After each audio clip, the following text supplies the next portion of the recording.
What's up, everybody? Welcome to another episode of Super Gamer Boys. I'm your host, Colonel, most handsome dad, Garrett Morlang, and here in the virtual studio with me is the king of video games and pocket poppy, Adrian Holmes. What's up, Adrian? Not too much, man. I'm doing. How about yourself? Oh, I'm doing as well, I guess I could say. It's been a Monday, man. It's been a Monday. It's been almost a month. It's been almost a month. Yeah. Still looking, I hear you. Still looking for work. If anyone out there, like I say this, I was gonna say I say it every week. I haven't. I've been trying not to. I don't want to like bore you guys with my life story. You can go over to Super Later Boys and listen to that if you really want to. But no, if anyone out there knows of fun little web design, video editing, whatever, hit me up. Looking for that job, that next big job. That would be great. Do what you got to do, brother. But yeah, other than that, doing pretty good. You know, it's looking for a job is like a full-time job, but even then it's been fun being around kiddos a little more. It's getting to the point where they actually miss me at times. Before, like I was gone more before when I was working, but they're used to that. Now that I'm around more, when I'm gone just for like, I don't know, they've been with me all day and then I'll leave for like an hour. They sound like the opposite of most kids. They're like, I miss dad. I'm like, you've been with me all day. What are you talking about? Like I've been sitting on the couch here, like filling out applications or whatever. Like that's the opposite. Most kids are like, Dad, when are you gonna find work? Why are you here all day long? Don't you have something you want to do? No, they want to do all the things with me, and I'm like, sorry. Even though I don't have a job, I still have to do things. Man, but it's been pretty all right so far. But yeah, boy, do we have a fun episode today. I just love, one of my absolute favorite things that happens is when I make the show notes on a Sunday afternoon.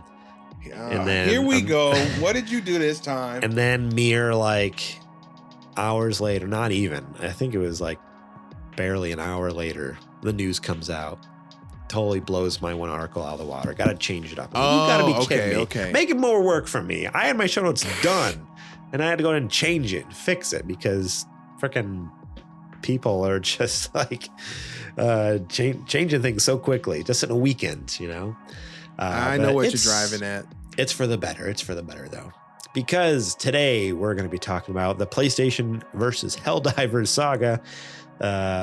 Elden Ring might be getting a sequel. And Todd Howard says that Starfield isn't Fallout. So stop pretending it is. But first, let's give a quick shout out to our Patreon producers, Bumple Smash, Kajoma01, and our Super Gamer sponsors, Julie Bates, Mama Mare, and Carrie. If you want to be awesome just like those folks, head over to patreon.com/supergamerboys, where you can support us starting at just $1 a month. That's right, $1. You get episodes early and ad-free, such as this show, and Super Later Boys, which is actually a Patreon exclusive. Only get it over there, as well as some other content and some other perks that we'll talk about later on the show. But right now I do want to give a huge shout out to Jack, Sriracha, and Yate, and DJ Trooz for allowing us to use music on our show. Today you are listening to my Jack, Sriracha, and Yate playlist. So if you're enjoying this, find the links to their stuff over on Apple Music and Spotify. Go show them some love and support, because we are very, very thankful for them allowing us to freely use this gift of music. So thank you very much, and please go support them if you like this. All right, Adrian. Yes, sir. I believe it's now time to check the mail. Fire it on up. Let's get in there.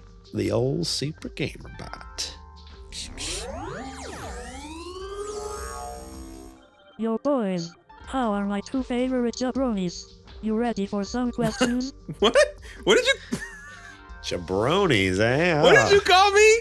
Has our AI been watching a lot of kind of funny content, watching that Snowbike Mike's content? That's what it sounds. Watching some wrestling. What are you? What? Yeah, right. That's awesome. Oh, boy. All right, Super Gamer Bot. Go ahead and hit us with that first question. Penguin90 asks, what's a game you haven't played yet that you're looking forward to? All right, Penguin90 with the question. What's a game, Adrian, that you haven't played yet? You're really dying to get to. Final Fantasy 16. I guess technically I have played it. I've played a part of it. I think I've mentioned before that I am at the point where I'm near the point where the demo ends, and then after that it's going to be, pretty much all new game for me. But I'm just trying to find the time to actually sit down and knock it out. So I guess that would be a game that I haven't technically played per se, that I am raring to get to. Because once I start that, it's just going to be only that for the foreseeable time until it's done. So that's awesome. That's like me right now with Final Fantasy VII Rebirth. That's it. I'm just going hard on it, and I'm loving every moment of it. I'll talk more about it later on the show. I'm put a good dent in it. Being unemployed, put a good dent. You got to be close to the end by now. I feel like. What are you, about 70-something hours? I think I just hit like the 70 mark just like in the last day or so. But yeah, I got to be getting close. I think I don't know how many chapters are in the game. I know some people consider that spoiler, so maybe I shouldn't. I was just gonna look it up. I'm like, I won't talk. But I'm on the end of chapter 11, I think. So based off of what the first game had, like 14 chapters, wasn't it? I believe I had to Google it. Yeah, it was somewhere around there. So based off of the first game, I would assume I'm getting close to the end, real close. And like those chapters too were shorter, like that. But as you get towards the end, they get shorter and shorter because it's more like story and action. It's less exploration. Right. They're like, all right, you already know how this world works. We're just gonna go ahead and tell you the story now. Yeah. So yeah, I haven't gotten to that wall scene in Final Fantasy VII Rebirth. You know how like in the first game, I think it's like, I forget what chapter is in Final Fantasy VII Remake, but remember they're like, all right, once you climb the wall, you can't go back to the rest of Midgar or whatever. Oh, yeah. So I haven't gotten to the equivalent of that in Rebirth yet. So got it. Okay, so you're still a little bit off, which but who knows? You're much closer. They might not have a moment like that in Rebirth, but I would assume they would, because I don't know, the story's getting wild. I just met I'll save it for later. I just met a cool character. Okay. I was gonna say, you can't tell me anything I don't know, so. I know, you've played these games, you know what's going on. Anyways, so you sorry, what game did you say? Final Fantasy 16. I was like, why did I talk about 7 Rebirth? Oh, because you talked about 16. Yes. So you have played the demo already. I feel like that you haven't like played the game though. Like the demo is different. Like that's not the same. So it's not different. It's just the first part of the game per se. Yeah, that's true. Nowadays it is. I guess back in the day, demos were more like, oh, here's just like a slice, like a random slice of the game. Yeah. Or here's like just a tech demo basically. But I guess that's true. More often, it's just like the first chapter or some of a game. For me, boy, I think the only one that I'm actually, I mean, there's hundreds of games. Don't get me wrong. I have hundreds of games in my backlog that I would love to get to. But I think the most recent one that really got a lot of people fired up, got me excited, but I'm afraid to jump into it because I think it could be a real time sink for me, is Balatro. Oh, that's the card game, right? Card game, yeah. I'm usually not a card game person, but ever since Queen's Blood and Final Fantasy VII Rebirth, I thought you were going to say hooked. Inscription. And Inscription, I guess that too. Inscription was, yeah, that's true. Inscription was like the jumping off point, and then like Queen's Blood and this like more recently was just like, oh, maybe I do like card games. It's a very specific card game genre maybe I like, but this Balatro sounds interesting. It's a poker, so I looked it up, the description, because I was like, I watched it and played, but I'm like, I don't know how to describe this to people. But it's a poker themed roguelike deck building game. So it's kind of, so there's like deck building. Yeah, so with the aim being to beat all rounds known as antes by scoring enough points and improving their deck with various Joker cards, each with their own passive effects. So the Jokers have different effects depending on what type of Joker it is. Each blind has a target score to beat, which each ante has 3 rounds called blinds: a small blind, a big blind, and a boss blind. Each blind has 3 target score. Player must reach by playing poker hands. So yeah, like you're playing poker but with a twist. I'm like, okay, that sounds cool. With a twist. With a twist.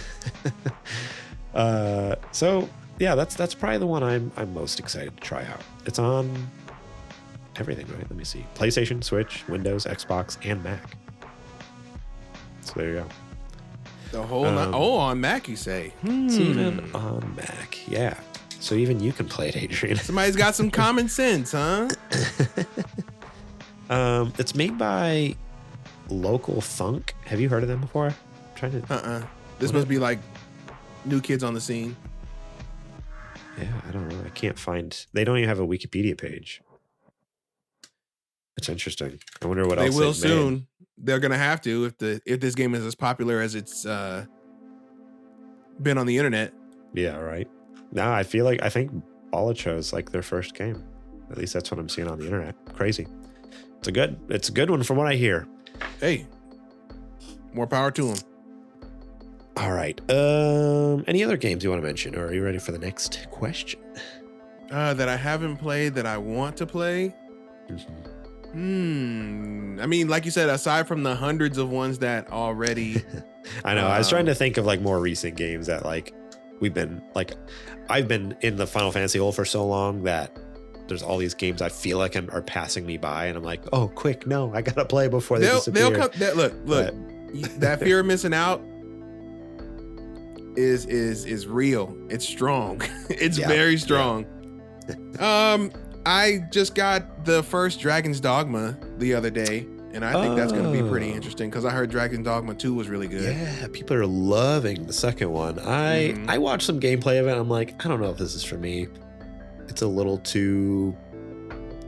It just looks like Skyrim to me. I don't like Skyrim. So. And then yeah, but I mean, to each their own. Yeah. I've never tried it, but I feel like with all the praise that it's gotten, this will be a really good entry point. Is Baldur's Gate 3 or the first one? 3. Okay, so you have you picked up 3 or no? You just no, not play yet. It? Okay, I just want to play it. Yeah, dude. Are they connected? You should. I don't know. I don't think so. I would be surprised if they were. From what I've played of 3, there hasn't been any callbacks to previous ones that I've picked up on. So, yeah, I think you're probably fine to not play the first 2. You don't have to put 300 hours into the first 2 games to play the third one. So you're good. Yeah, that's kind of where I'm at. Yeah, that's true. That's true. And Baldur's Gate 3 is so good. I keep forgetting you haven't played that. Man. No, At some point. If you get the hankering to do like I think it's good to have a solo run, but if you ever get the hankering like, I want to try playing with someone, let me know. Because I'll totally jump into like we can do like a co-op run or something like that. I will absolutely keep you posted. Get silly with it. For me, I don't know if there's anything else. I'm trying to think what else. Like the last, like something recently. Yeah, I don't know. I think it's Spider-Man 2. I haven't touched Spider-Man 2 yet, and that's one. Really? That I feel like I really missed the boat on that one. And it's in the sense of I'm in like the same one though. In the sense of being like the thing that everyone was talking about when it happened, and being like, oh, I wish I could talk about it. I want to like join in on the spoiler cast or whatever, and just have to avoid everything. So I don't know anything about it. I've avoided all spoilers somehow, but wow. That's amazing. I need to play it. Got to do it. I got it for free. I got to stop just procrastinating and do it. There's no better price, especially for a game as good as that. Man. If only there's a way to library share on PlayStation, right? Yeah, I know. I'd let you in on it. All right. Let's go ahead and jump over to this last question here from Crimson, I believe. Crimson asks, what's a game series you think deserves to have a sequel or reboot? Okay, game series that needs a sequel or a reboot. Adrian, you said like real quick. You're like, I got one for each. I got one. I do, absolutely. Okay. Okay. So my reboot, we've already talked about before. You and I, we did a whole episode about this game, and it's oh my god, the one with the Star Wars game, Republic Commando. Oh yes! Holy smokes! I need a reboot. Yes, It's a reboot so bad. a Republic Commando reboot. I just like I said in the book club, I see the vision and I see the core of what this game wants to do, especially with with the story content and the way that it fits into the larger Star Wars canon, and them trying to experiment with squad tactics and everything. I see the vision of what they're trying to do, and I think with today's tech, they can really. Oh, can you imagine this game 100%. being remade in like Unreal 5, dude? Oh my god! Not only would it look gorgeous, it plays so much better because like yes, those squad commands were so rough in the original game. Like at the time, it was revolutionary. Oh yeah, kinda, yeah, because around that time, the only like, other ones was doing Ghost Recon. Well, that like was it. PlayStation 2 had SOCOM, where you actually SOCOM, where you actually used a headset and did voice commands. That was incredible. You'd be like, breach and clear, or whatever, like hold position, like crazy stuff. So like SOCOM was like the top tier, and then all these other ones were also like trying to like dabble and do their own thing with it.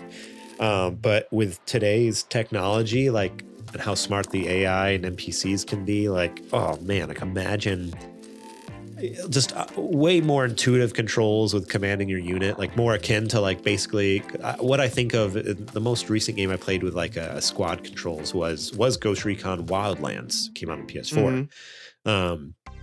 Excellent controls. I mean, it was designed to play with friends, but it worked very well. Also, just playing solo and then using the three NPCs that play alongside you and instructing them where to go and all that stuff. So if they had even that level, PS4 level AI or better, and then with today's graphics, and tighten up those maps a little bit, man. Like the story was so good, but some of like those levels, like, all right, this is dragging, this is rough, this is hard, this is so, and like, all that can get fixed in a reboot, dude. You kind of nailed it with that one. That's the perfect game, really, because it would be so good. Yes. And then my series that needs a sequel. It might be a deep cut for some, but I'm sure I'm not gonna say I'm sure because we don't have that many people listening in, but there is a series from a few years back. It was like at the start of the PS3 generation. It was a first-person game. It wasn't I guess you could call it a shooter in a sense. I would say more of a first-person action game, and it's based off a comic book series. It's called The Darkness. Is that the one I'm thinking? Yeah, I think I know what you're talking about. It's the one where it's based off a comic book where a mobster learns that his family has made a deal with like a demon. Yes. And on his, I think is it his 21st birthday or 18th birthday? One of the two. It comes to him and it like gives him supernatural powers. And then it's a first person shooter, but you also have the like different tentacle heads venom of the demons pretty much around you, and you get to control them as well, and they give you special powers that you can cycle through and all that, right? And so we got that one, and then we got The Darkness 2, which is like, of course, a continuation of it. But the way that The Darkness 2 ends, dude, so basically the main character has he has a girlfriend that he cares about like more than anybody else almost, and she ends up dying, or so we think. And the end of the second game is you are on a quest to try to find her and see what happened to her, and you find out that she has actually been I guess in a sense possessed by what is like the anti-you. So she's like an angelic deity that you have to try to confront. Dang. And And then as soon as you find out that happens, she's like I think floating in the air somewhere, and like her eyes are glowing green, and then the game cuts and goes to credits. And we never got anything after that. What? Yeah.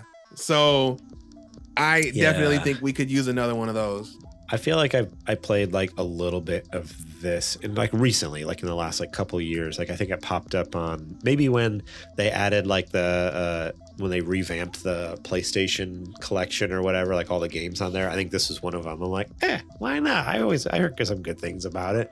And playing it, I'm like, it's definitely it's game. Definitely an early PS3 game. Yeah, I can tell you that right now. All right, this isn't the best game I've ever played. Like, it didn't feel great to play.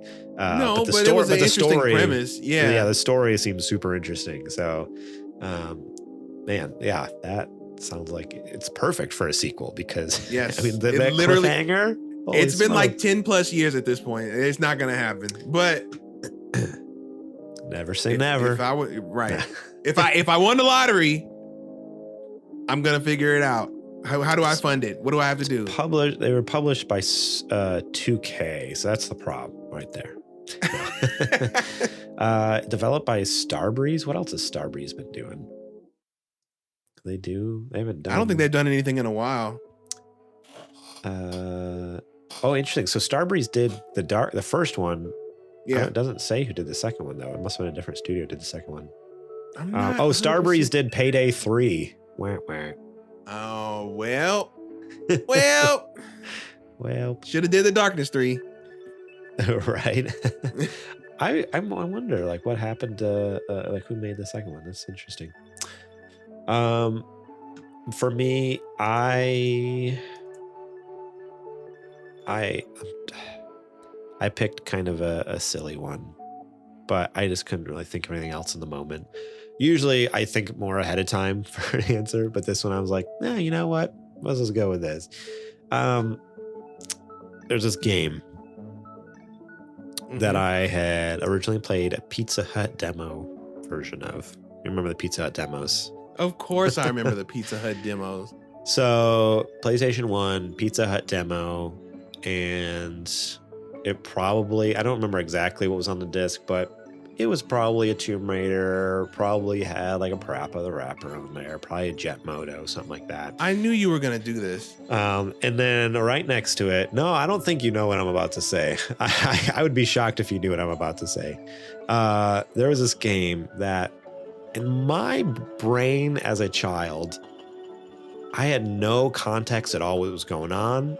I could barely read. And even if I could, I didn't care to read.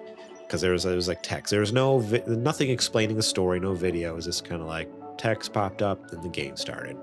And I liked it because you just got to hit things. And that game is Fighting Force. You think I don't know what Fighting Force is? I feel like more often than not I talk to people and they don't know what it is. But no, it's not that you don't know what it is. It's that you probably wouldn't think I would be picking this for a remake. No, I wouldn't. I definitely wouldn't. I just that's actually a fair take. I loved it so much. Again, I don't know anything about the story or anything like that, but just the sandboxy mechanics of just like running around this open world, beating people up with anything from like a can of soda to a crowbar, if on a knife. God, I haven't seen this cover art in years. Yeah, like so if you beat someone with a gun, then they drop their gun, you can pick up the gun, and that's like obviously like the golden goose. It's 3D Streets of Rage. Basically, yeah, exactly. Oh man, I just loved it because you could just like pick up anything and everything around, beat the crap out of people with it. There was like 3 or 4 different characters you could play as, all with different various abilities and strengths and whatnot. And, oh, it was just so much fun. Yeah, that's exactly. It's Streets of Rage, but in 3D and like super dark and gritty. And I loved it. So to get a remake of that would be so much fun. I think it'd be so silly. I can't imagine very many people are looking for it, but yeah, but that would require, game developers and publishers to want to have fun, and they don't like doing that. Yeah, they don't like that. Don't like that very much. Published by Eidos Interactive. Interesting. Developed by Core Design. What else is? Oh, I know this logo. That's funny. I haven't thought of Core. As soon as I saw this logo, I'm like, oh, I know that. I haven't seen that logo in a long time. That's funny. Yeah, basically, Core was the original Tomb Raider, right? Developers. Yep, under IDOS. So good. So good. So yeah, silly one. Another one popped in my head while you were talking, but I forgot what it is, so must have not been that good. I was going to say. Must not been that good. Well. Oh, well. You know what? Another game that deserves... Here we go. Yeah, that's my reboot. A game that deserves a sequel. Death Stranding. Well, have I got news for you, good buddy? Wait. What? They're making a sequel? They got something coming? Oh, man. I can't wait. I need some news. He's been super active. Oh, wait. You messaged me on Instagram the other day because he did a lot of posts on Instagram about Peace Walker, like 3 or 4 posts in like a 2-day span. Mm-hmm. And you said you're like, does this mean what I think it means? Did you have it? Do you have a theory? Because for me, I was like, I don't know what this means. I just think it's weird that he's posting so much about Peace Walker. The way you said that made it seem like you had a theory about Kojima and doing something with Peace Walker. I thought maybe somehow in some universe that either PlayStation had brokered a deal or he just happened to, how time just kind of makes, people will argue for decades and then after a while they'd be like, what were we even fighting about? Time heals all wounds, yeah. Right. So I thought maybe enough time had passed. Maybe the old guard that treated him bad at Konami finally, dipped out. Maybe he was, able to make some amends. And they're like, well, do you want to do, we're already doing the remakes with Delta, but we haven't done any side games. You want to redo Peace Walker? That's what I thought. But yeah, there's not been any news since, but it was just weird. Over the course of like 2 or 3 days, he had multiple posts about like a picture of like some art, a couple pictures of art, picture of like his phone listening to the soundtrack, like posting stories about it. And I'm like, all right, what's the deal? Right. Why are you getting sentimental all of a sudden? Yeah, what's going on? Reminiscing about the good old days. Because it's not like, is it like an anniversary for that? I don't think it is. I don't believe so. I don't know when. It was what, 2008? But when it came out? Like, was it around this time? Oh, it was April 28th. It came out April 28th, 2010. Oh, 2010. So that makes sense, though, of why he was posting. But that's only 14 years. That's not like a bit. Next year would have made more sense. It's still an 15 years for it. It's still something. I guess. Still something. I didn't realize it. I was reading somewhere, I guess I have to take this with a grain of salt because it wasn't, they didn't post a source, but someone on a Reddit post was talking about like supposedly Peace Walker, like they heard it somewhere. So they were like trying to figure out like, is this true? That Peace Walker was originally supposed to be Metal Gear Solid 4 or 5 or something like that. Yeah, then, it was. But then they ended up deciding because it's on a PSP, they made it a side game. Even though ever since then they've treated it as a mainline game, like it's always part of the HD collection. It's part of the. From what I understand, Kojima wanted it. He said it doesn't matter that it's on PSP. He wanted it to be 4 originally, right? Because there's apparently there's somewhere exists that there was original artwork of the logo and the number was on there. But I think Konami was worried that because it's on PSP, people aren't going to take it seriously as a full-on sequel. Right. So they both agreed to pivot and just make it its own thing. I think it was either that theory. Right. I think it was either like 3 years later it came out on like Xbox and PlayStation 3, like on the HD collection anyway. So I think it was either that theory or the other one I heard was that they were gonna make this one 4, but then like inspiration struck and hit Kojima and he was like, no, actually I have an idea for a full-on 4 and I'm gonna do that and we're gonna make this a side game. One of the two. Okay. Interesting. Yeah, I just saw, I read that. I'm like, whoa, I had no idea. But it also makes sense Peace Walker why, rules, Garrett, suck it. Yeah, I haven't even tried it. I don't have opinions. I know you haven't. I haven't tried it. I'm too scared. You're a big boss hater. Too scared. And I hate Big Boss with a passion. Uh-huh. All right. Well, thank you all so much for writing in those questions. We appreciate you very, very much. And if you want your questions read on the air, you should join us over at Discord, supergamerboys.com/Discord to join it. It's totally free. Or if you're on Twitch, I guess I can put the link up here in the chat. But supergamerboys.com/Discord, I'll take you right to it. Join us over there. It's fun. We have a good time. And with that, I think it's now time for the nerdy nudes. It's now time for the nerdy nudes. Alrighty. This week, boy, oh boy, do we have some news for you. I'm glad my name's not Arrowhead. I can tell you that right now. Yeah, what a position to be in. First news story comes to us from IGN, written by Ryan Didsdale.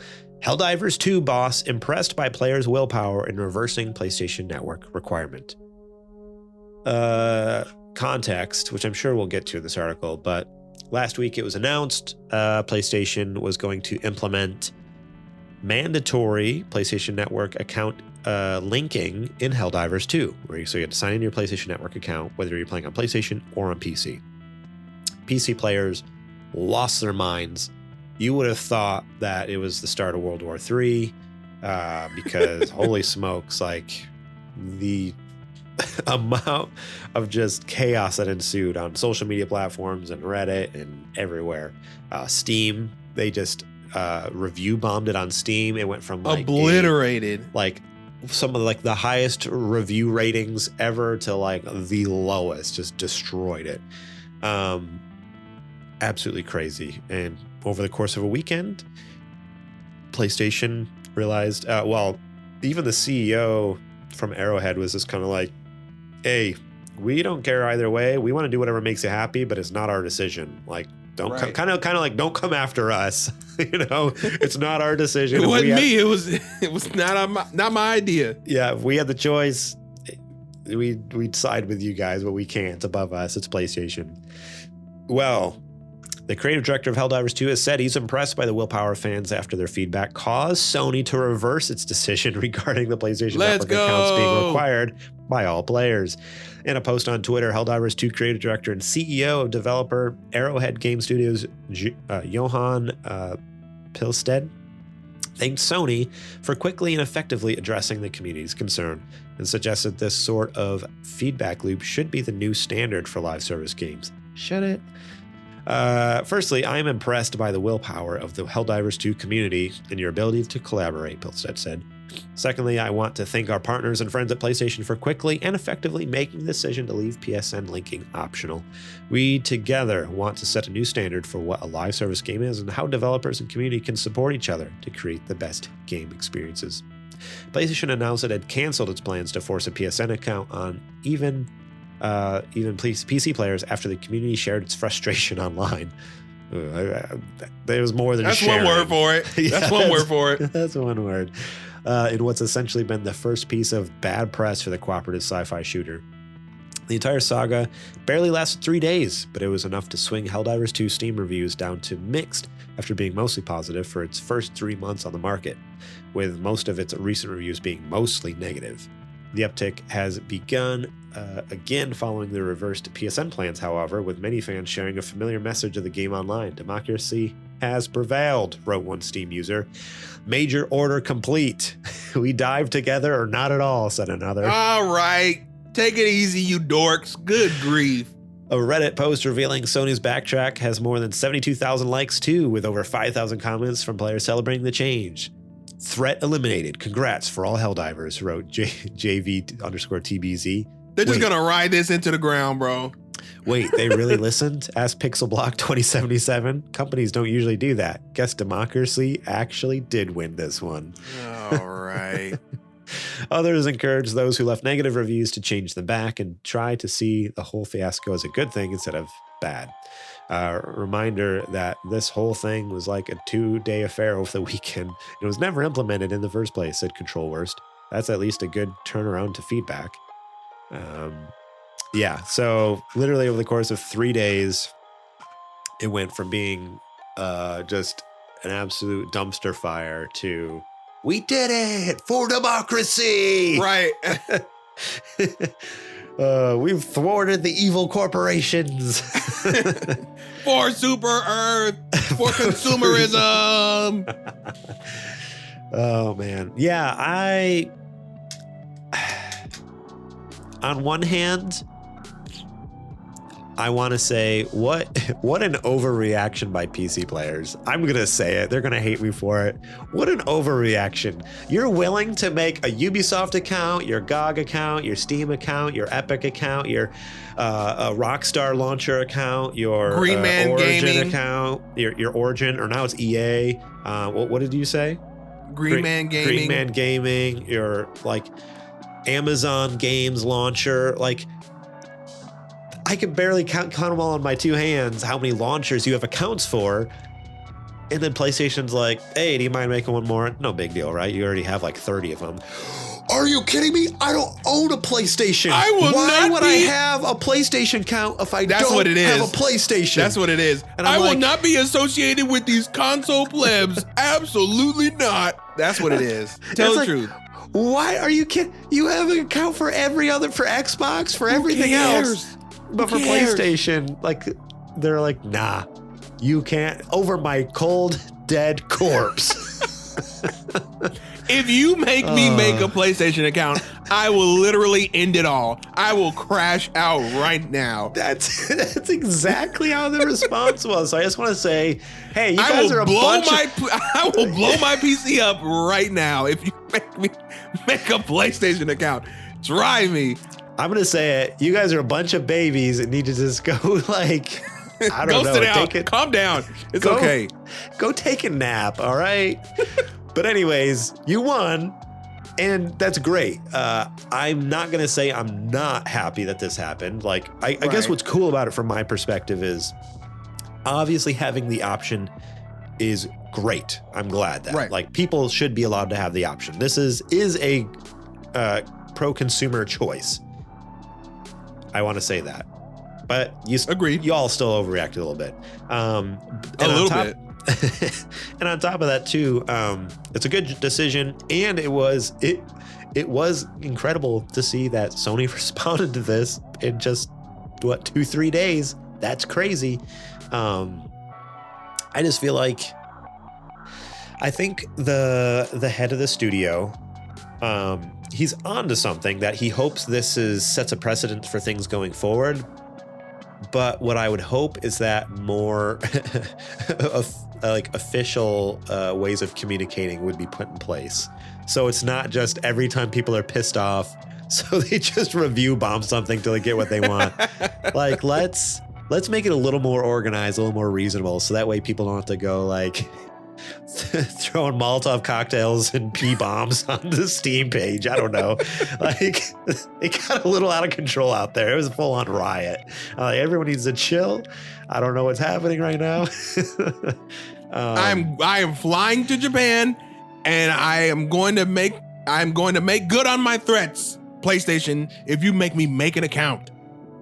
People burning PlayStations out front of the headquarters. You see what I already did to that Steam review? I'll do it again. I'll do it again. Oh man. Yeah. So I don't know. What are your thoughts on this whole thing? I mean, I kind of shared my piece, but I agree. I think they blew it way out of the water. Making a PlayStation account ain't that bad. The only thing I can liken it to is when Meta had people have to make Facebook accounts to use the Oculus Quest. Yep.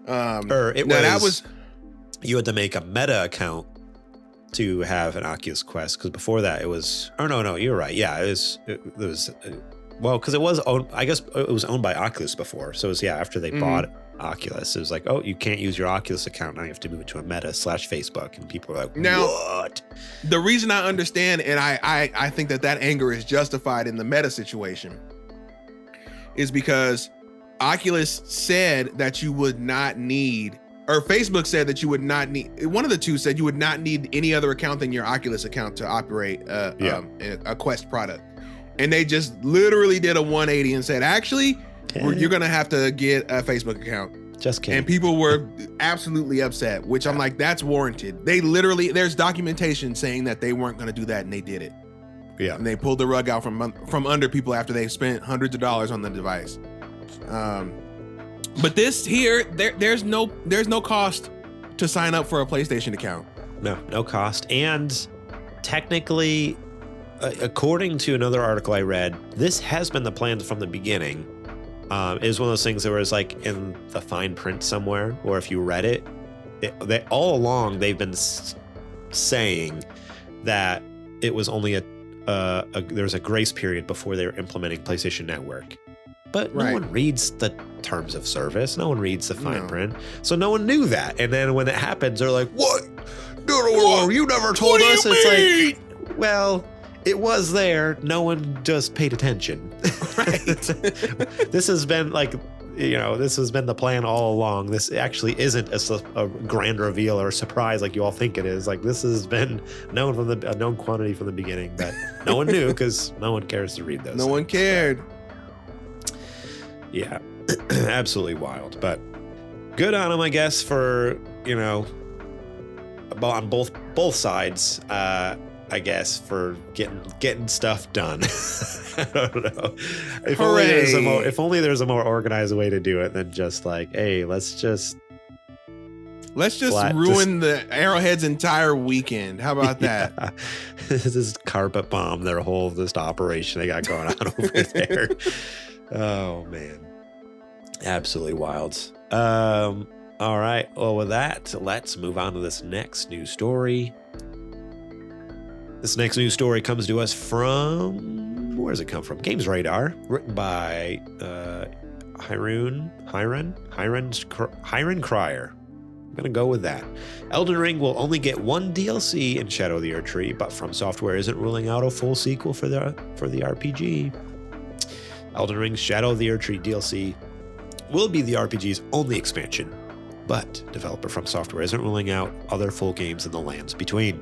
In an interview with Chinese outlet Campfire Camp, Elden Ring game director and From Software studio head Hidetaka Miyazaki commented on the possibility of the other DLC entries for Elden Ring. From Software does have a history of multiple DLC offerings for their games, with Dark Souls 3 receiving 2 full expansions, for example.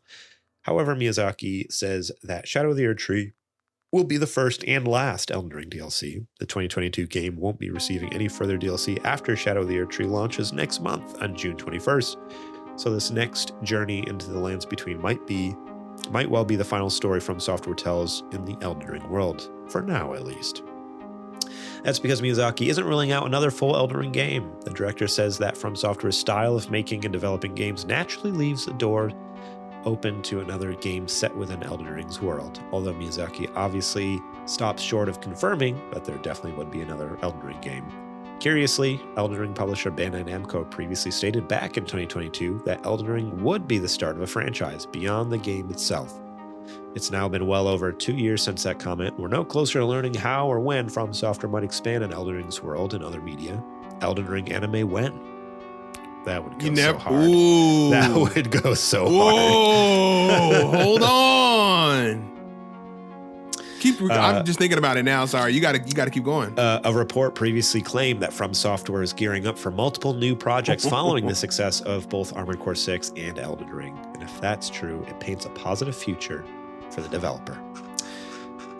That's it. I'm not gonna lie. That's all I'm thinking about right now is the Could you imagine Elden Ring anime?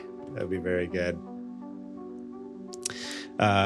This is a callback to the last news story real quick. I just saw Crimson's in the chat. It says, I like that gamers will get this upset over this, referring to the PlayStation Network Helldivers incident. But then Pokemon Scarlet and Violet's slideshow animation gets a pass. It didn't get a pass from me. It didn't get a pass from me. I can tell you that right now. Not at all. Nope. I mean, yeah, I think from the general public, though, they did. People just moved on and just like, it's fine. I can work around it. Yeah. It's like so crazy. If that game ran at a decent frame rate, it would be probably a really good Pokemon game. But and I'm not Mr. Frame Rate. I think I've said that a million times, right? But it has to at least be playable. It has to at least be a solid 30. Yeah. Right? Yeah. I feel like people are like, oh, well, 60 is the standard. Relax. Okay? Now, anything less than a solid 30, we have to have a conversation about, right? Yeah. Oh, totally. 30 is like the minimum. 30 is like the bare minimum. The bare. Yeah. And if you're not hitting that, you got to go back to the optimization board. Yeah. But yeah, with Elden Ring, how does this make you feel with one DLC, maybe getting more, maybe not, getting other projects outside of games? That game is so huge. There's so much stuff to do in Elden Rings, dude. Ring. It's just, I am fine with there being just one DLC because you're already making another expansion onto what's already a massive world. Yeah. And if FromSoft doesn't feel like they have anything else to say or anything else to do with Elden Ring, then don't. Stop. It's fine. Yep. Larian just did the same thing. Actually, you know what? We already finished everything we wanted to do with Baldur's Gate. We're good. We're walking away. Same thing here with FromSoft. If Miyazaki's like, yeah, Elden Ring ruled, we know it ruled, and we just wanted to do like one little last thing on top, and then we're gonna move on to the next thing. Okay, cool. That's fine. We got a complete package in Elden Ring by itself. We honestly didn't even need the DLC, but it's nice to have. So I'm fine with it. I'm fine if they don't ever come back to Elden Ring, because Elden Ring will still be Elden Ring forever. So yeah.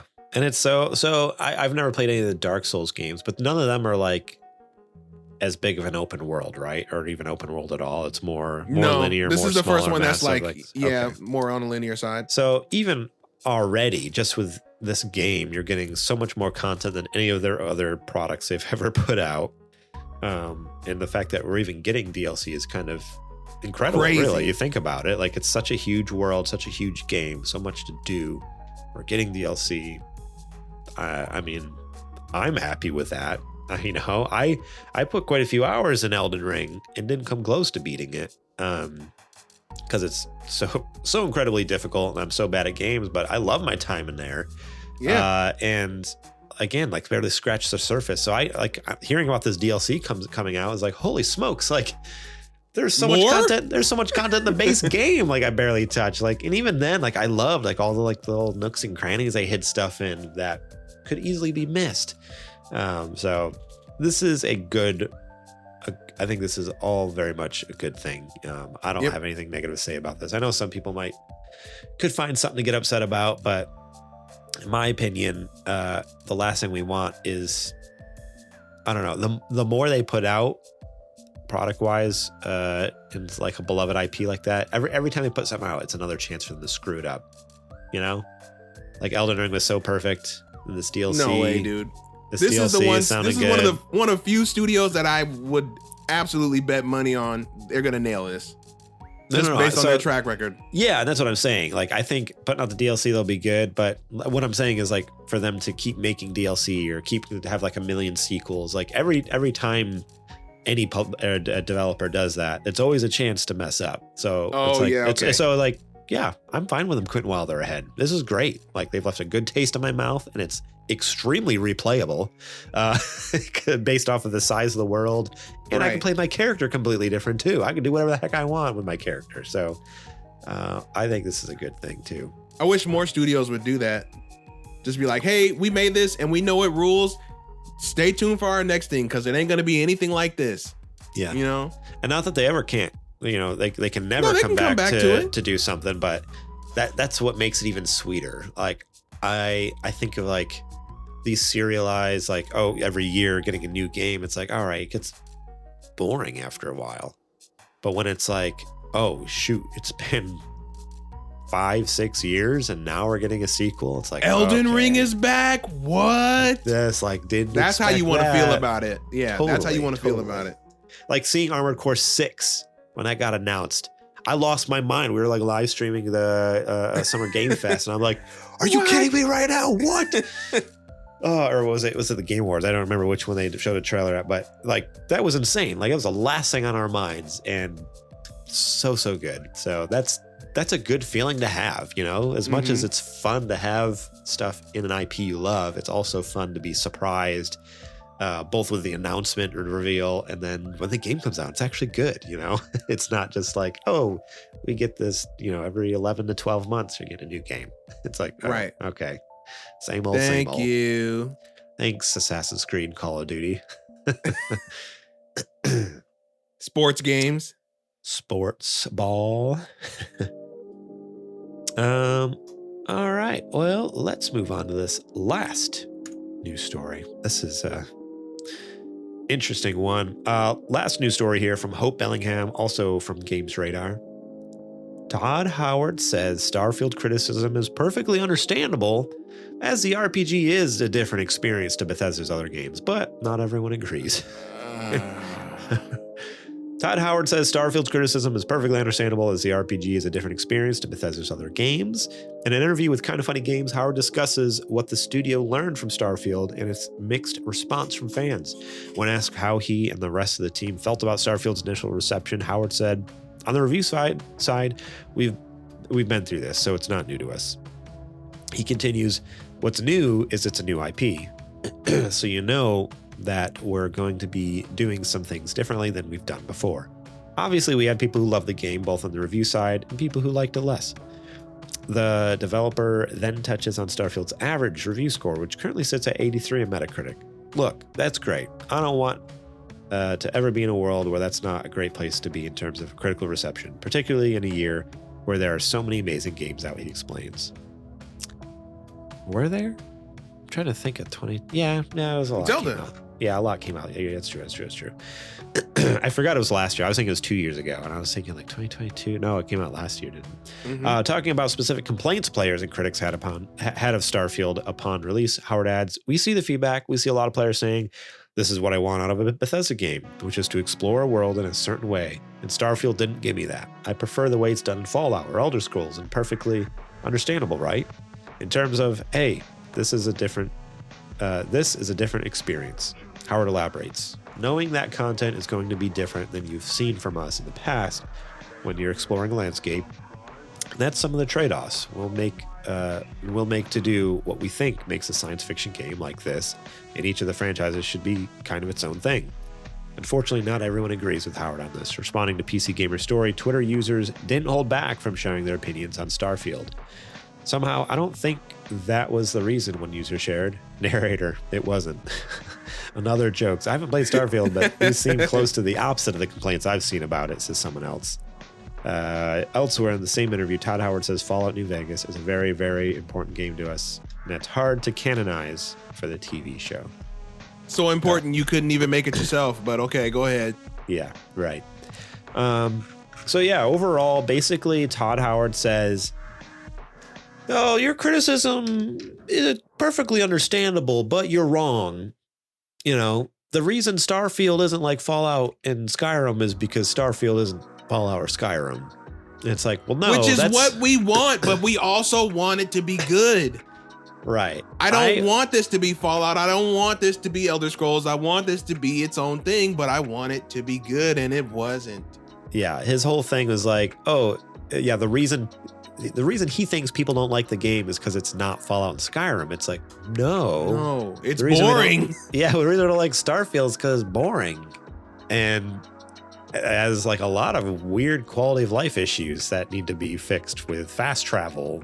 Whether it's like a map would be nice. Like all sorts of just little nitpicky things that just didn't work, and then like the overall like story and world and the emptiness of the worlds, which, all right, yeah, it quote unquote makes sense for space, but the wasteland was also supposed to feel empty and void, but it still was exciting. Like the wasteland in Fallout is empty and void, but also still so full of fun things to do, where Starfield is empty and void, and that's it. It's not full of fun things to do in this empty and void world. It's just empty and void.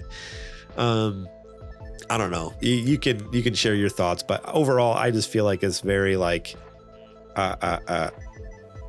tone disingenuous. It's kind of tone deaf, his comments, like, or like he just I don't know if he's lying, if he's just lying, or if he really just doesn't know. Like if he's really just like so in denial about their own product that he's like, no, people just don't like it because it's not Fallout and Skyrim. It's like, no, what? I don't know. I don't know what you think, but I think that Todd is, I don't know. It's almost like a willful, I don't want to say ignorance, because he's not a dummy, right? We know he's not a dumb guy. He's a very smart man. He's led the company for decades at this point, and he clearly knows his way around making a game, right? He's been involved in some of what some would say the best Western RPGs ever made. yeah. However, I don't know. I think that is a blessing and a curse, right? Because at the time, those games were some of the best in game design of all time, right? But I don't want to be labeled a hater or labeled like like I'm making fun of them, but it really feels like the talent is there, right? The talent is present day. Yeah. But the mindset is still 2013. And I think that's kind of when I say like the mindset, I mean like the game design mindset is still 2013. And it didn't work. It didn't work. Especially when we have examples of so many other Western RPGs that have taken the hint and have updated their game design to reflect modern sensibilities. I mean, the biggest one being Cyberpunk, right? Yep. Which would be its biggest competitor as far as like a Western RPG that was recently released. It's just we don't, or I shouldn't say we as a collective, you and I at least do not dislike that game. Period. We don't dislike it, but it's also not a great game. But it's not because of, oh well, it's not X and it's not Y. It's like, no, it's not even doing a good job at being itself, let alone the things that it's the systems that it's co-opting from the other games. Right. That's the issue. Yeah. So yeah, we don't mind that it's different than Fallout and Skyrim, but no, it's also that's what I want. But it's just not a good version of itself. I think you kind of put it right. That you put it best there, where it's like it's not even its best self. You know, it's not even its best version. So I like that. Soak in the chat says he also said it runs fine, and we all just need to upgrade our systems. Remember when they made that comment? Oh my god! When it was just breaking people's computers and just not running. And he's like, upgrade your computers. I don't understand. How you don't know how to optimize it for an Xbox. You're owned by Xbox. You were owned by Xbox. Well, around the time that this game started development, right? What was it? 2019, 2018 when they got bought? Yeah, around there. Yeah. Crazy. Are you what? You only have to develop it for one console. Why? Why is it 30? Because that was their vision, Adrian. That was their vision. Even though it runs at 60 on PC. I was gonna say, enough of a vision for it to be 60 elsewhere. Lie again. Next lie, please. Maybe he's just a habitual liar, and he doesn't even realize he's doing it at this point. Maybe, I don't know. It's speculation. It's a speculation. You know, now. That's what I was gonna say. There have been theories of that going out there, and I'll just leave it at that. Or maybe he has like the first one to think that. Maybe he just has a split personality. Maybe we weren't talking. Game developer Todd and salesman Todd. Exactly, and like they have different compartments of his brain. He just doesn't even remember what he said in one or the other. Right before the showcase, he like starts just shaking, and all of a sudden you see him get still and he walks out. Fallout 76 is the best Fallout we've ever made. Oh no. Yeah. I mean, maybe there's a chance. There's a chance. That's the only way it makes sense. That's the only way it makes sense. Two Todds, one heart. Oh man, that's the name of his his biography his autobiography he writes one day. Two Todds, one heart. Two Todds, one heart, 3 IPs. 3 Oh man. All right. Well, I think that's it for the news today, unless you have anything else to say to Todd? No, not really. I wish that I really wanted Starfield to be good, and it just didn't happen, unfortunately.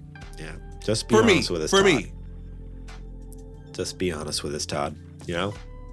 That's it. That's it. All right. That is it for the nerdy news this week. And that means now it's time for our Patreon ad. Hit it.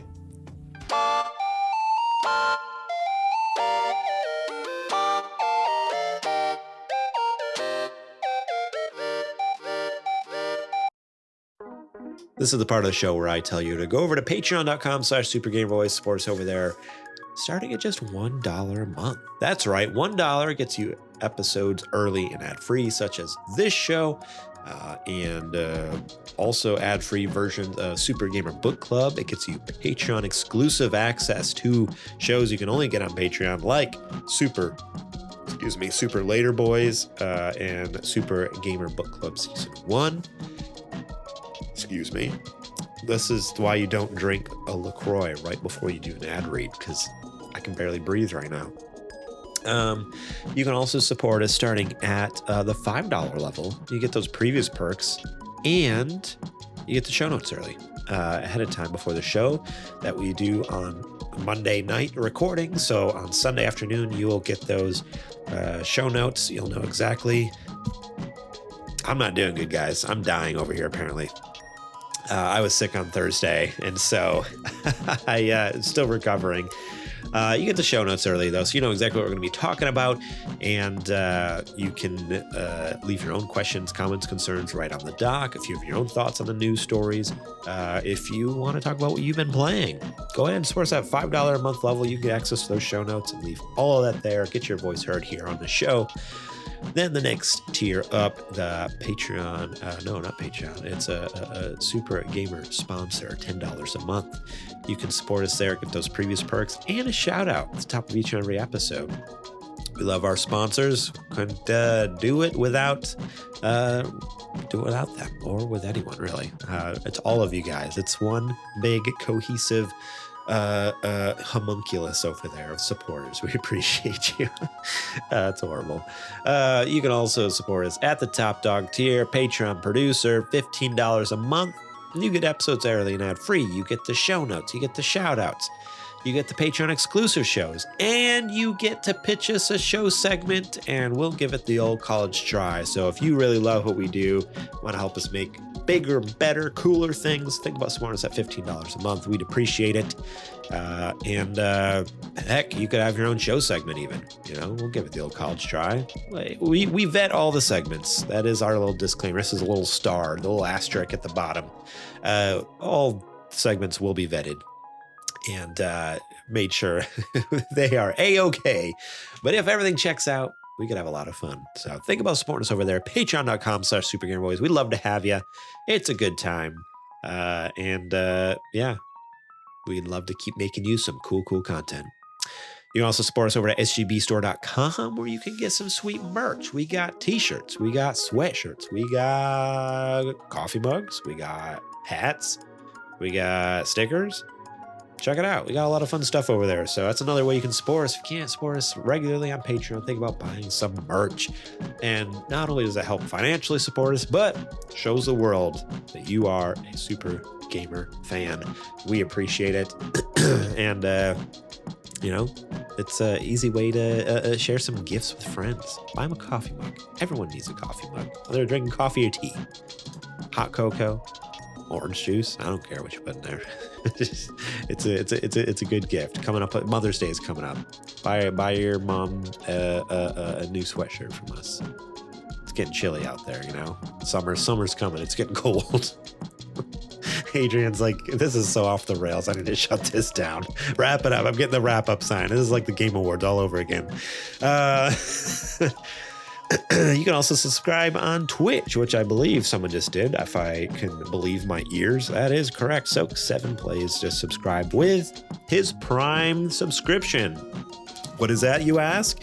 Well, if you have Amazon Prime, you can link that to your Twitch account. You get a free Prime gaming subscription each and every month. Costs you $0, but we get $5 out of the deal. So we appreciate that. So think about dropping that free sub on our channel. Not only does it help support the channel, but you get access to ad-free viewing. You don't have to deal with ads, which probably actually might be happening right now. And you also get access to emotes and a cool badge next to your name. So think about supporting us over there. Twitch.tv/thesupergamerboys with that Prime gaming subscription. And with that, let's get back to the show.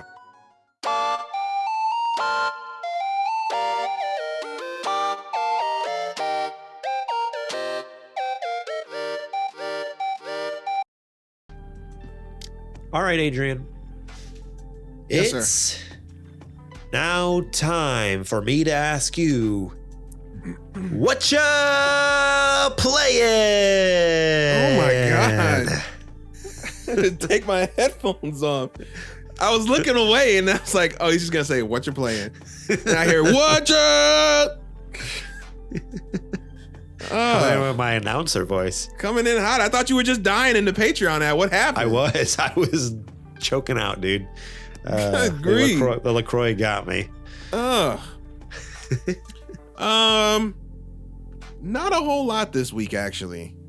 I've kind of just been you doing were some. rubbing it in my face about this dang analog pocket. Then You didn't let me even finish. then You didn't don't let me even- finish. Okay, I'll let you finish. Go ahead. Sorry. I was Sorry. gonna say not too much outside of I've been playing Pokemon Gold on my analog pocket. Okay. All right. See, you gotta let me do the whole thing. Now you out there looking crazy. Now I look like You know? a dummy. All right. Yep. You got me. You got me good. I've been doing some trading back and forth. I have all 3 starters in one cart. A very rare feat. Very proud of that. I also have That's an awesome. Alakazam in my party. And I caught the Sudowoodo that was blocking the path after Whitney's gym. So that is my starting. Excuse me. That's my starting party. Dang. And yeah, That's just been awesome. chipping away at that. And whenever I can find a little time here and there. Pocket still legit. rules, by the way. Yeah, I'm kind of jealous. I got an email today that they're going to be. I was just gonna say restocking- they're doing a restock. doing a restock like Now's your next week. chance. Yeah, that was my chance if I had a job. If I had an income, I might try it. But without that, I don't think my wife would appreciate that much. You could sell a couple of things, sell some model kits. Nor would I. I mean, at this point, we got bills to pay and not a lot of capital flowing, so it'd probably be a bad idea. You could throw a couple of things up on Let Go and be okay. You know, maybe. What's I that- know. what's I that- sold all my stuff back in January when I bought this camera. oh, that's right, you did. I I forgot sold about a that. bunch of sealed Pokemon product and my 3D printer and a bunch of other stuff. Yeah. I've already Well, I guess I've already cleaned house because I gotta sell off the camera and then you guys won't be able to see me. I'll just have to let you continue to live through me then, I guess. Yeah. Or I mean, I fired up the Delta emulator a couple times on the iPhone and Yeah. still loving that. It's great. I am wanting to find some sort of like physical like controller, whether it's a backbone or if there's like a vertical like a portrait version. Because I don't know, I like the form factor of like the vertical like Game Boy. 'Cause that's what the Game Boy was. So I was like, oh, it'd be fun if there was like a case you can get that slides on with a controller or something. But if not, If only there was a I device might- that would let you I use might- the vertical layout of the Game Boy. Mm. Oh, sorry. Yeah. You were saying? is there a free version of that? Is there a free analog pocket? Free with an asterisk. Okay. You're gonna And is the asterisk that you'll the ship me asterisk yours at the bottom. and I can borrow No, I was gonna say yours? the asterisk at the bottom is a plus a $199.99 Okay. fee. I thought it was Yeah. gonna be you were gonna send me yours to borrow, and then I just conveniently never give it back. Yeah, I was gonna say, well, the only thing you could borrow or trade with that is if you want to send that Steam Deck this way.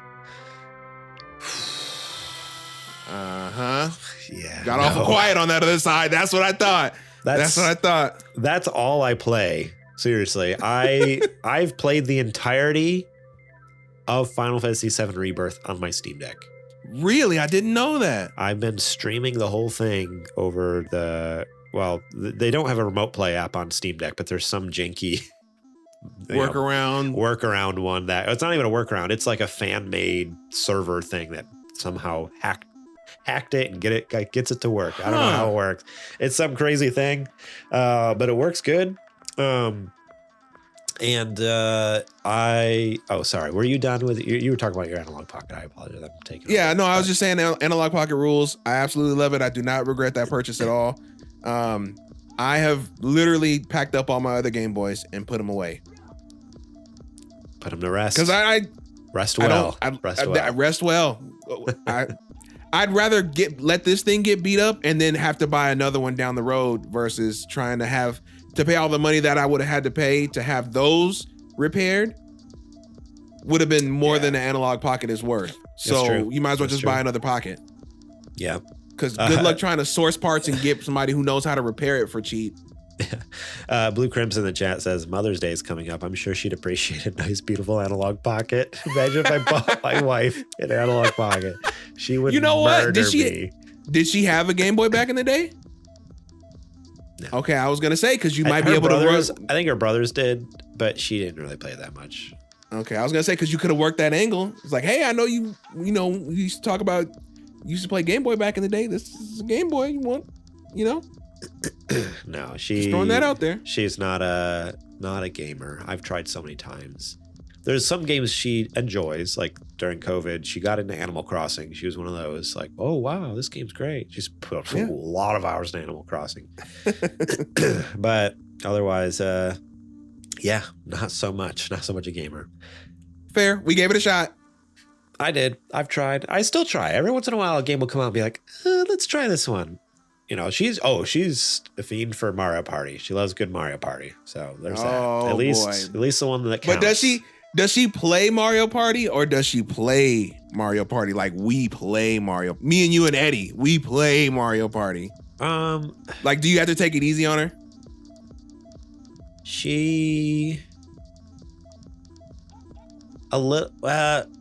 I should take it easy on her. I don't. When I play Mario Party, I can't not go all 100%. That's 100%. That's the most toxic I get as a gamer now. Yeah. It used to be Call of Duty back in the day and Halo and all those. No. Yeah. Nowadays, you want to see my toxicity come out? It's Mario Party. When I turn into a gremlin when that game comes out.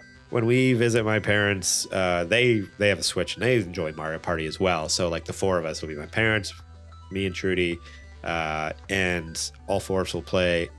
And it's funny because I'm super competitive, intense about it. And my mom is. My dad is a little bit. My dad says he's not, but he is. He's lying. But like Trudy is very much just like, whatever happens, happens. Although more and more, the more we've played now, like the four of us as when we have those rare chances to play together, it's always like towards the end of the match, like she starts getting a little heated. So like, all right, there's a little competition there. Like she's starting to get into it. She's starting to get the bug. There's a competitive bone in there. There's a competitive bone. But yeah, most of the games is kind of like, whatever. And then it gets to the end. And she's like, no, what? Last 5 turns. Time to turn it all around. Yeah. Oh man. But what I've been playing, I was talking about the remote play app. It's not a PlayStation certified remote play app, but whatever it is on Steam Deck, that's how I play now, because it's like, all right, I don't know. I don't love being alone here in my office, just chilling in my office chair. My office chair is super comfy. I don't have like a couch down here or anything. So it's like, it just feels very like, it almost feels like isolated and like I'm working. Like it's not like a cozy, comfy, chill, I'm playing video games. It's like I'm sitting in my desk chair upright, playing a game in this hard, uncomfy, sterile environment, which is fine for working. Like it's comfy. This is a comfy workplace, but not a comfy play place. So that's how I feel about PC gaming in general. It feels like work to me. I don't like sitting at a desk like all the time. To have to play a game. I don't know. So, but yeah, so I've just been streaming my PS5 over our network to my Steam Deck, and it's absolutely gorgeous on there with the OLED screen. It's great. Can't complain. It's better. Being an OLED automatically makes it better than my 27-inch whatever. That's fair. That's fair. Even though just because like everything, the colors and the contrast, everything's so rich. I love it. But something else I want to talk about. Speaking of the PlayStation Remote app, they just, at least as far as I know of, they just released the PlayStation Remote app on Android, not Android devices, but Android like PCs or whatever. If that makes sense. Which includes Chromecast. I was gonna say like Chromebooks, maybe. Yeah, and so we have a Chromecast. That's what we use for our TV. And I booted it up the other day, synced my DualSense to my Chromecast, logged into the app. Perfect, flawless, no lag. Picture quality is like perfection. I'm like, man.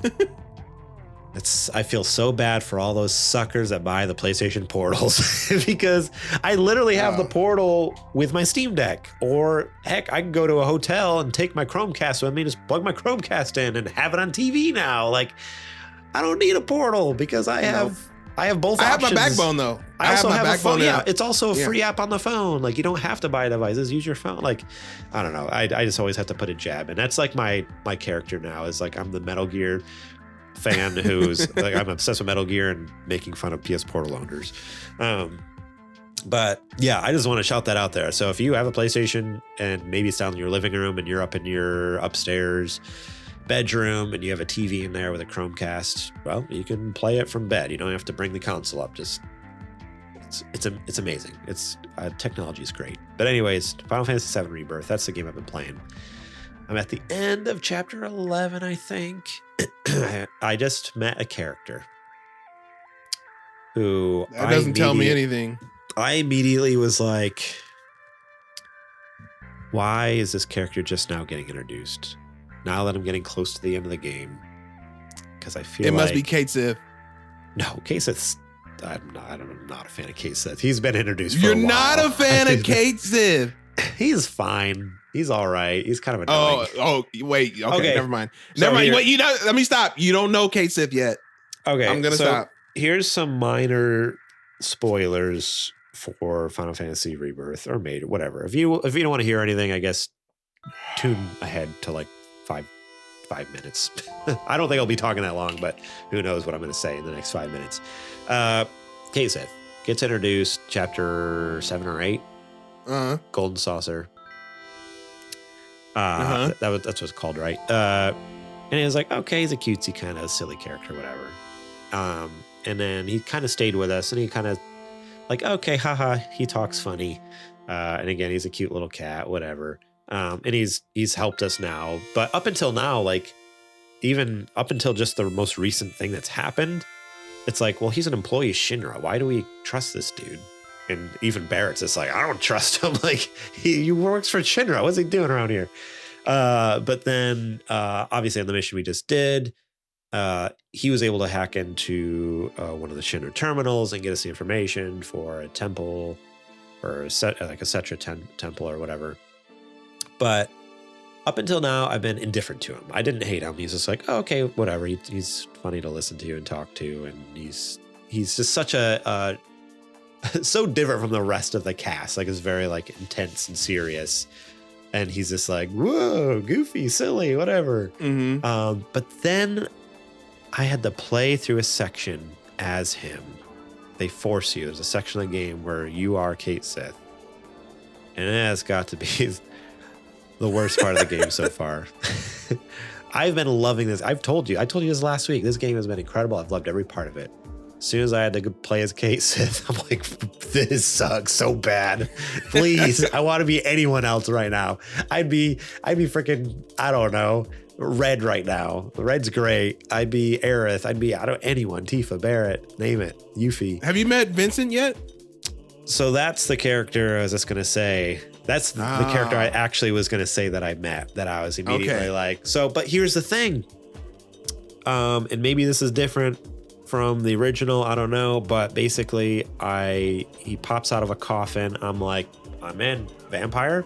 Cool. I'm all about a freaking like werewolf, vampire, or whatever he is, like whatever he's got going on. I'm all about it. And then his whole vibe, and he's like, he comes up and you think you're like just gonna be bad news, and then he literally just like, nah, go on. He's like supposed to be guarding Shinra mansion. He's just like, all right, whatever, I don't care. You're here to fight Sephiroth. He goes back in his coffin and just lets you do your business. Well, we get in trouble. He comes out and he's like, no, it's going down. We did a boss battle against him. I'm like, oh my gosh, this is so crazy. Like, this fight was so cool. I loved it. Absolutely insane. Turns into this giant beast. It was so cool. And then he just like crawls back to his coffin again. He's like, I'm hurt. And he just like leaves. I'm like, what? So it's an awesome character, but he just like, he's there and he just disappears. And I'm like, who the heck is this? Like, there has to be more to Vincent Valentine. I can't give it time. Okay. Give it time. Like, he's also should have played, I guess you couldn't have played Dirge of Cerberus because it's it's before 7. You could have played Dirge of Cerberus. Is it? I've always heard it was after, I thought. Is but it? Maybe I'm trying to think. Or is it like simultaneous? Because they almost make it because they almost make it sound like, from what descriptions I've heard, yeah, it's him. But I thought it was like almost like, yeah, I thought it was after 7. But again, I've never played it. I've only heard terrible things about it too. It's a bad game, but anyways, yeah, it's a bad game, yeah. But there was so much like, he's a detailed enough character. He's a detailed enough character model, if that makes sense. To like, obviously, he's like a main, like he's gonna be a big deal. 7. He's gonna be a big deal. But it's just weird that he just like shows up, goes back and goes and takes a nap, and then he gets pissed off when you're snooping around. You fight him, and he goes back and takes a nap again. It's just like, wait, what? No, why? I don't know. I assume he's going to come back in the third game. Like that's what I was going to say. My hypothesis is like, all right, they wanted to introduce him here, so in the third game, maybe we'll fight him again or something. Like, I don't know. Like, at this point, I know he has beef with Sephiroth. That's all we know so far. He has beef with Sephiroth, and we're trying to get after Sephiroth. So it's like, it seems like we should be on the same side, but right, the enemy of my enemy. I was just gonna say, it's, you know how like in the Marvel movies at the end when they're like, blank character will return. Just do that for Vincent. That's okay. Yeah, we'll see. We'll see what happens. But yeah, immediately I was just like, oh, he's so cool. He's so cool. Like, if it could just be him and Cloud in my party, that's all I need. I've seen Vincent and Cloud. Vincent is like super Cloud though. Like when we first met Cloud and how like annoyingly stoic and dour. Yeah. That's take that and turn it up to 11 and that's Vincent. You'll see. It's great. I love it. Love it. Oh man. And I keep forgetting. I did this last week as well. I also played Kingdom Hearts 2, but because I've streamed Tuesdays 2 weeks in a row now, it feels so long ago that it's like hard to remember what even happens. But again, I think I'm still in the same boat where it's like, all right, I got through the Disney castle.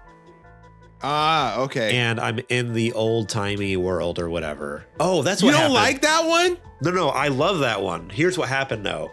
I don't know if you caught my last stream, probably not because you have a job. But I kind of rage quit at the end of the stream a little bit. I got a little salty. Really? Was it the cars? There's yes, the fire. I knew it was the cars. The house fire with the cars. Yes. I did. Everybody hates that one, dude. Those cars are so hard. I did the construction one, and I did the city one with the airplane and stuff. And I go to do the third one, which is the house fire and the stupid cars. And I'm like, oh no, like this doesn't happen to me on stream. I mean, I just try to avoid games that are hard so I don't get like tilted on stream. I try to keep a generally positive face on the internet for the most part. I was getting real salty, real tilted playing this. I'm like, well, you were about to say a hard curse on stream. I'm glad you got off. I think it's about time we wrap this one up. Yeah, it's getting close to dinner. I think Trudy needs help. I should get going.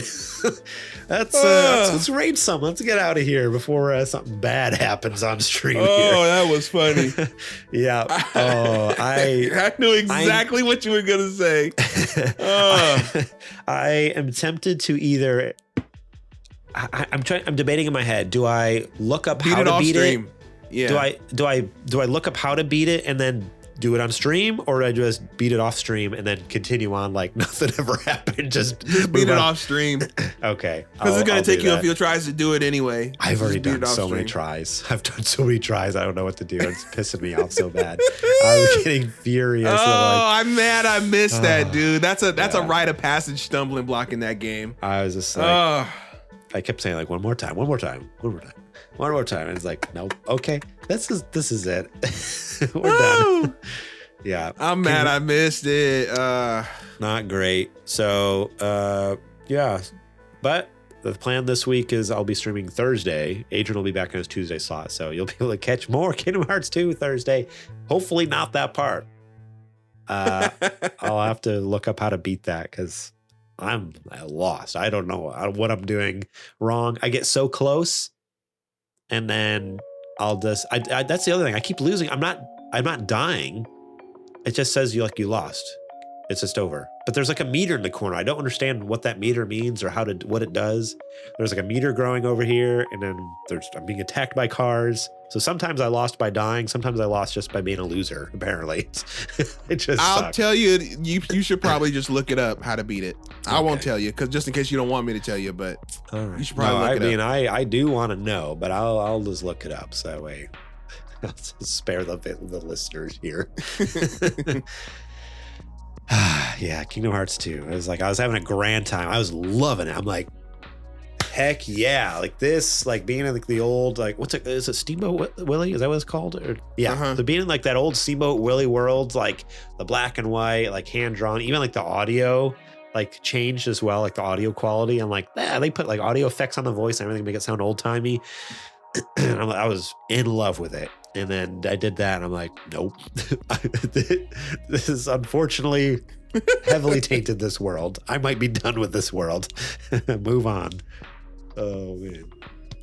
Very good. Oh. All right. Well, that is it for the podcast this week. Thank you all so much for listening. If you love what we do and help support us, think about, firstly, I'm just going to say, you should subscribe to us over on Twitch, just like Lula Mari Mouse did a little bit ago. We've got 2 subs tonight during the recording. Thank you guys so much. Yeah. Appreciate it. Both Soak and Lula. And if you have a Amazon Prime account, you can subscribe to us as well for free with your Prime Gaming subscription. But anyways, thank you all so much for listening. You can find us during the week everywhere. Make sure to check out when this launches on Wednesdays, each and every Wednesday over on YouTube and podcast app. Any podcast app, just search for Super Gamer Boys. If you're on YouTube, youtube.com/Super Gamer Boys. Subscribe over there. It's free to do. Patreon.com/Super Gamer Boys. That's if you're a real one. Support us over there. Starting us $1 a month. You get episodes early and ad-free, just like we mentioned earlier, as well as other perks with the various other levels. So go check it out. They're all listed there in the descriptions. You'll know exactly what you're getting, when you're getting it. Get that Patreon exclusive content. You can also support us over at sgbstore.com, where you can get some sweet merch. Because those get a nice crew neck sweatshirt. That's my favorite. That's what I wear all the time. So rate and review us where you can, over on Spotify, over on Apple Podcast. 5 stars only. No other stars allowed. Sorry. I don't make the rules. I just enforce them. Adrian makes the rules. That's right. Shout out to Jack Sriracha, Yate, and DJ Trooz for allowing us to use their music on the show. If you love their music, make sure to click the links in the show description to listen to them on Spotify and Apple Music. Jack Sriracha and Yate are the 2 artists that you've been listening to tonight. So if you love what you hear, make sure to go add them to your playlist. They make some good tunes over there. Them and DJ Trooz. All right. You can find us during the week over at supergamerboys.com, Twitter and Instagram at supergamerboys. I am on Twitter and Instagram at gmorlang. Adrian, where can they find you at? You can find me any and everywhere on the internet at Homeboy. That is right. And with that, that's all I got. I'm done. Sounds like a plan, folks. Thank you for joining us for another episode of the Super Gamer Boys podcast. As always, we always love to let you know that we cannot do this without you. And we appreciate any and every form of support, whether that's listening, downloading, watching the streams, watching the clips, telling a friend. It all helps, and it all helps us to continue to grow and hopefully to one day be able to do what we love and get paid for it. At least, enough to live. Yeah, that's pretty much it. We are still seeing incredible growth. I think we're getting closer to 400 subs on YouTube than ever at this point. Dude, we've had a good couple of weeks on those YouTube shorts. Holy crap. The one got like 3K. Yeah, I'm like, what the heck? Out of nowhere. So support us on YouTube, please. We're so close to 400. We're trying to get to 500. So yes, please subscribe. I think on we YouTube. can make it happen. But until next time, folks, again, as always, like I love to say, we appreciate you. Do something good for somebody else. And until next time, we are the Super Gamer Boys. And we'll catch you on the flippity flop. Oh, that did me so good just to hear you suffering with those cars. I can't believe it. I can't believe it. You knew it and you didn't tell me. I knew, but I thought I was going to catch it when you played that part. But it had to happen. Just like touching the stove. I had to let you do it. Oh, no.